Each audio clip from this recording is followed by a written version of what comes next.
तो और भाई लोग क्या हालचाल है यार। तो भाई द मार्वल्स कब की रिलीज हो चुकी है और लोगों में इस मूवी को लेके उतनी हाइप दिख नहीं रही, लेकिन इसका पोस्ट क्रेडिट सीन देख के थोड़ी एक्साइटमेंट बढ़ सकती है और मैं इसी को आज एक्सप्लेन करने वाला हूँ। तो वीडियो को एंड तक जरूर देखना। तो मूवी के एंड में हमने देखा कि डार्बेन जो कि इस मूवी की विलेन है, उसके काला कांटी की वजह से यूनिवर्स में एक पोर्टल ओपन हो जाता है जो सभी चीजों को एक दूसरे डायमेंशन में खींच रहा होता है और पूरे यूनिवर्स की रक्षा के लिए उस पोर्टल को बंद करना बहुत जरूरी था। और इसके लिए मोनिका रैम्ब्यू कैप्टन मार्वल और मिस मार्वल की पावर को खुद में मिला लेती है जिससे वो उस पोर्टल को बंद कर सके, लेकिन वो उस पोर्टल को बंद करने के लिए पोर्टल के दूसरे तरफ चली जाती है और फिर वापस नहीं आ पाती, जिसके बाद हमको लगता है कि वो अब नहीं रही। लेकिन मूवी के पोस्ट क्रेडिट सीन में हमें मोनिका वापस से देखने मिलती है जो कि एक हॉस्पिटल में होती है और आँख खुलते ही उसको वहाँ उसकी माँ मारिया रैम्ब्यू दिखती है जो उसके बगल में ही बैठी होती है। मोनिका रैम्ब्यू अपनी माँ को देखकर एकदम खुश हो जाती है और थोड़ी शॉक भी होती है। उसके बाद एक आवाज आती है और हमें देखने मिलता है एक पुराना चेहरा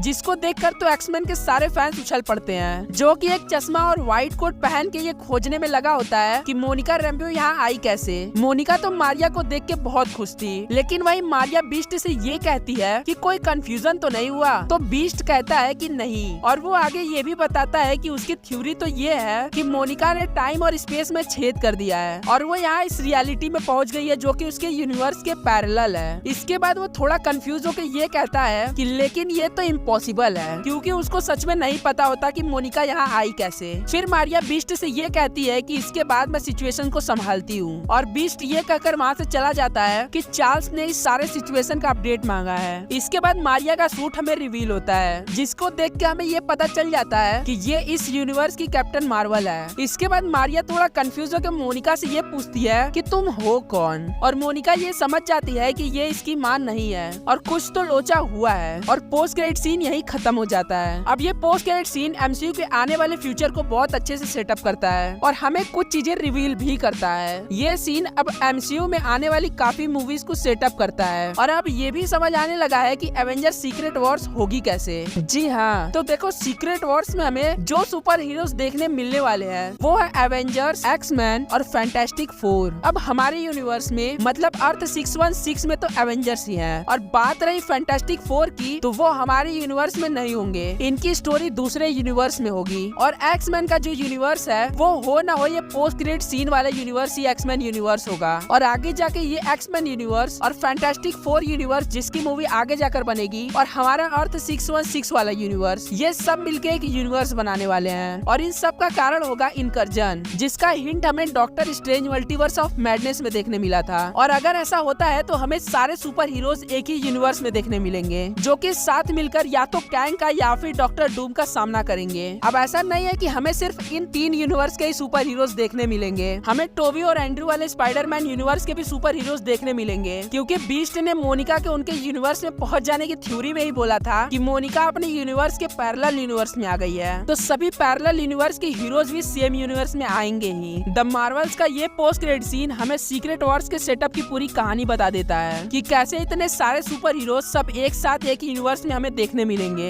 एक्समैन फाइनली एमसीयू में आ चुका है जिसमें से अभी बस बीस्ट ही हमें देखने मिला है। आगे आने वाली मूवीज में हमें धीरे धीरे सारे सुपर हीरोज एमसीयू में देखने मिलने वाले हैं। तो बस यही था आज की इस वीडियो में। वीडियो अच्छा लगा हो तो वीडियो को एक लाइक कर देना और चैनल पर नए आ गए हो तो चैनल को सब्सक्राइब कर देना। मैं तुमसे मिलता हूँ एक और नए वीडियो के साथ, तब तक के लिए धन्यवाद।